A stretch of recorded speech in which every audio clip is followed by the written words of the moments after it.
নমস্কার বন্ধুরা, আজকে আমি তোমাদের জন্য নিয়ে চলে এসেছি একদম restaurant style chilli garlic chicken নুডলসের একটা দারুণ রেসিপি, যেটা তোমরা বাড়িতে খুব সহজে বানিয়ে নিতে পারবে। আর এর স্বাদ কিন্তু হয় অসাধারণ। তাহলে চলো আর দেরি না করে রেসিপিটা চটজলদি শুরু করে ফেলি। আর আমি সুস্মিতা তোমাদেরকে আমার চ্যানেল ইয়ামিটস বাংলাতে স্বাগত জানাই। এই রেসিপিতে প্রথমেই আমি এখানে চিলি গার্লিক সস বানানোর জন্য 100 গ্রাম মতো শুকনো লঙ্কা নিয়ে নিয়েছি। এবার আমাদের এক এক করে শুকনো লঙ্কাগুলোর ডাঁটিটা ছাড়িয়ে এটাকে দুভাগে ভাগ করে কেটে নিতে হবে। তোমরা দেখো আমাদের সমস্ত শুকনো লঙ্কাই কিন্তু দুভাগে ভাগ করে কাটা হয়ে গেছে। এবার এগুলোকে আমি হাতের সাহায্যে হালকা হাতে একটু নাড়াচাড়া করে নেব, যাতে এর ভেতরের বীজগুলো বেরিয়ে যায়। তোমরা দেখো আমাদের শুকনো লঙ্কার থেকে কিন্তু বীজগুলো মোটামুটি বেরিয়ে গেছে। এবার আমাদের এই শুকনো লঙ্কাগুলোকে আলাদা করে নিতে হবে। সমস্ত শুকনো লঙ্কাগুলোকে আলাদা করে একটা বাটির মধ্যে নিয়ে আমি এর মধ্যে দিয়ে দেবো প্রায় 1 কাপ পরিমাণ গরম জল। এবার এই গরম জলটা দিয়ে শুকনো লঙ্কাটাকে আমাদের সোক হওয়ার জন্য রেখে দিতে হবে প্রায় 2 ঘন্টা। যতক্ষণ এটা সোক হচ্ছে ততক্ষণে আমি অন্যদিকে একটা বাটির মধ্যে নিয়ে নিয়েছি প্রায় 400 গ্রাম মতো এরকম ছোট ছোট টুকরো করে কাটা বোনলেস চিকেন। এবার আমি এর মধ্যে একে একে দিয়ে দেবো 1 চামচ পরিমাণ নুন আর 1 চামচ পরিমাণ চিনি। নুন আর চিনি দিয়ে আমাদের চিকেনটাকে ভালো মতো মাখিয়ে এটাকে ম্যারিনেট হওয়ার জন্য রেখে দিতে হবে প্রায় 8 ঘন্টা। তারপর আমি অন্যদিকে কিছু ভেজিটেবলস কেটে নেব। প্রথমেই আমি এখানে নিয়ে নিয়েছি একটা মিডিয়াম সাইজের পেঁয়াজ। পেঁয়াজটাকে আমাদের ঠিক এইভাবে সরু সরু স্লাইস করে কেটে নিতে হবে। সমস্ত পেঁয়াজটা কাটা হয়ে গেলে এবার আমি এটাকে একটা অন্য পাত্রে রেখে দেব। তারপর আমি এখানে নিয়ে নিয়েছি কিছুটা পরিমাণ বাঁধাকপি। এই বাঁধাকপিটাকেও আমাদের ছুরির সাহায্যে এরকম পাতলা পাতলা স্লাইস করে কেটে নিতে হবে। সমস্ত বাঁধাকপিটা কাটা হয়ে গেলে সেটাকেও আমি একটা পাত্রে নামিয়ে নেব। তারপর আমি একটা মিডিয়াম সাইজের গাজরকে এরকম ছোট ছোট টুকরো করে কেটে নেব। তোমরা দেখো আমাদের সমস্ত গাজরগুলো কিন্তু কাটা হয়ে গেছে। এবার এই সবগুলোকে আমি একটা অন্য পাত্রে নামিয়ে নেব। তারপর আমি কিছুটা পরিমাণ ক্যাপসিকাম নিয়ে সেটাকেও এরকম পাতলা পাতলা স্লাইস করে কেটে নেব। তোমরা যখন ভেজিটেবলস গুলো কাটবে তখন চেষ্টা করবে একই রকম ভাবে কাটতে, তাহলে কিন্তু নুডলসটা খেতে ভালো লাগবে। সমস্ত ক্যাপসিকাম গুলো কাটা হয়ে গেলে সেগুলোকে একটা অন্য পাত্রে রেখে দিয়ে আমি এখানে প্রায় 2 টেবিল চামচ পরিমাণ রসুন কুচি আর কিছুটা পরিমাণ স্প্রিং অনিয়নকে কুচিয়ে নিয়েছি। এবার নুডলস গুলোকে বয়েল করে নেওয়ার পালা। তার জন্য আমি অন্যদিকে গ্যাস জ্বালিয়ে একটা পাত্রের মধ্যে কিছুটা পরিমাণ জল গরম বসিয়ে দিয়েছিলাম। জলটা ভালো মতো ফুটে এলেই আমি এর মধ্যে দিয়ে দেবো 1 চামচ পরিমাণ নুন আর দিয়ে দেবো 1 টেবিল চামচ পরিমাণ সাদা তেল। তেল আর নুন দেওয়ার পর আমি এর মধ্যে দিয়ে দেবো প্রায় 200 গ্রাম মতো নুডলসটাকে দিয়ে আমাদের এটাকে হালকা হাতে একবার নাড়াচাড়া করে নিতে হবে। তারপর আমাদের এটাকে মিডিয়াম ফ্লেমে বয়েল হতে দিতে হবে যতক্ষণ না আমাদের নুডলসটা প্রায় 80% সেদ্ধ হচ্ছে। বেশ কিছুক্ষণ পর তোমরা দেখো আমাদের নুডলসটা প্রায় 80% সেদ্ধ হয়ে গেছে।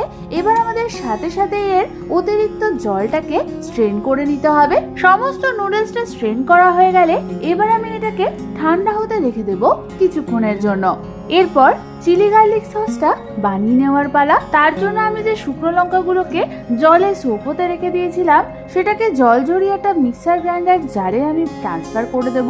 আর দিয়ে দেবো প্রায় 200 গ্রাম মতো খোসা ছাড়ানো রসুনের কোয়া। যত পরিমাণ তোমরা শুকনো লঙ্কা দেবে তার ডবল পরিমাণ এখানে রসুন দেবে। আর আমি এর মধ্যে দিয়ে দেবো কিছুটা পরিমাণ জল। এবার আমাদের এই সমস্ত কিছুর একটা স্মুথ পেস্ট বানিয়ে নিতে হবে। তোমরা দেখো আমাদের শুকনো লঙ্কা আর রসুনের কিন্তু স্মুথ পেস্ট একদম রেডি হয়ে গেছে। এবার এটাকে সরিয়ে রেখে অন্যদিকে আমি গ্যাস জ্বালিয়ে একটা ফ্রাইং প্যান বসিয়ে দিলাম আর তার মধ্যে দিয়ে দিলাম প্রায় 2 টেবিল চামচ পরিমাণ সাদা তেল। তেলটা হালকা গরম হলে গ্যাসের ফ্লেমটাকে লোতে রেখে আমি এর মধ্যে এই বানিয়ে রাখা শুকনো লঙ্কা আর রসুনের পেস্টটাকে দিয়ে দেব। আর আমি ওর মধ্যে দিয়ে দেবো 1/2 কাপ পরিমাণ মিক্সার গ্রাইন্ডার জার ধোয়া জল। তারপরে এটা যাতে না ছিটকায় তাই আমি এর মধ্যে দিয়ে দেবো 1 চামচ পরিমাণ নুন আর দিয়ে দেবো প্রায় 3 টেবিল চামচ পরিমাণ চিনি। তোমরা যেরকম ঝাল পছন্দ করো সেই অনুযায়ী এখানে চিনি দেবে। আর আমি এর মধ্যে দিয়ে দেবো 1/2 চামচ পরিমাণ গোলমরিচের গুঁড়ো। ঠিক এই সময় আমাদের সমস্ত কিছুকে হালকা হাতে ভালো মতো মিডিয়াম ফ্লেমে নাড়াচাড়া করে নিতে হবে।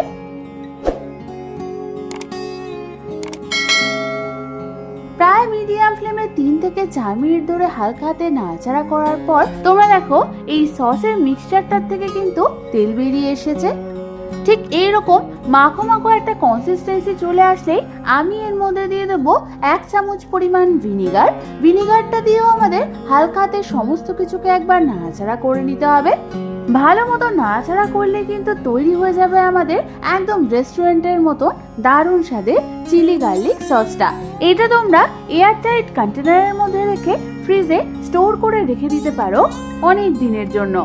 এবার এটাকে সরিয়ে রেখে অন্যদিকে আমি গ্যাস জ্বালিয়ে লোহার কড়াই বা ওক গরম বসিয়ে দিলাম। লোহার কড়াইটা ভালো মতো গরম হলে আমি ওর মধ্যে দিয়ে দেবো প্রায় 2 থেকে 3 টেবিল চামচ পরিমাণ সাদা তেল। তেলটা ভালো মতো গরম হলেই প্রথমে আমি এর মধ্যে দিয়ে দেবো 2খানা ফাটানো ডিম, আর দিয়ে দেবো 1 চামচ পরিমাণ নুন। ডিমটা দেওয়ার পর আমাদের এই ডিমটাকে হাই ফ্লেমে ভালো মতো নাড়াচাড়া করতে করতে ভেজে নিতে হবে। প্রায় 2 থেকে 3 মিনিট ধরে ভালো মতো নাড়াচাড়া করে ডিমটা আমাদের কিন্তু একদম ঝুড়ো ঝুড়ো করে ভাজা হয়ে গেছে।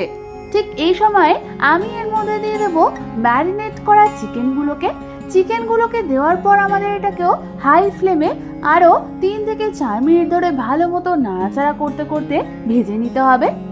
এই সময় তোমাদের যদি এর মধ্যে আরো কিছুটা পরিমাণ তেল লাগে তাহলে সাদা তেল কিছুটা পরিমাণ দিতে পারো।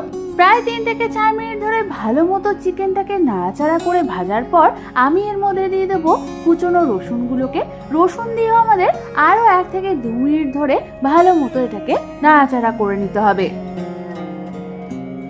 1 থেকে 2 মিনিট ধরে ভালো মতো নাড়াচাড়া করে নিয়েই আমি এর মধ্যে দিয়ে দেবো স্প্রিং অনিয়ন বাদে বাকি সমস্ত কেটে নেওয়া ভেজিটেবলস দেওয়ার পর এবার আমাদের এই সমস্ত কিছুকে হাই ফ্লেমে আরও 3 থেকে 4 মিনিট ধরে ভালো মতো নাড়াচাড়া করতে করতে ভেজে নিতে হবে।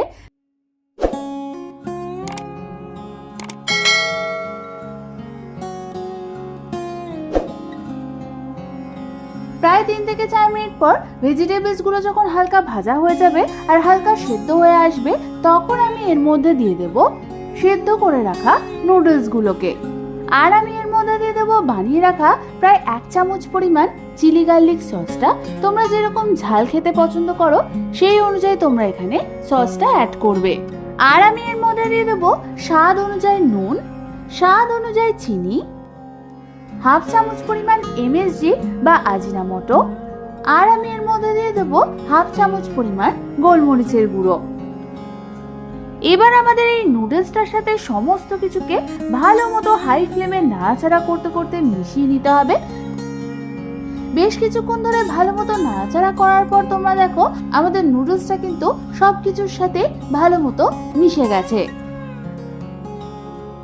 এবার আমি এর মধ্যে দিয়ে দেবো কুচিয়ে রাখা স্প্রিং অনিয়ন দিয়েও আমাদের সবকিছুকে হালকা হাতে আরো একবার নাড়াচাড়া করে মিশিয়ে নিতে হবে।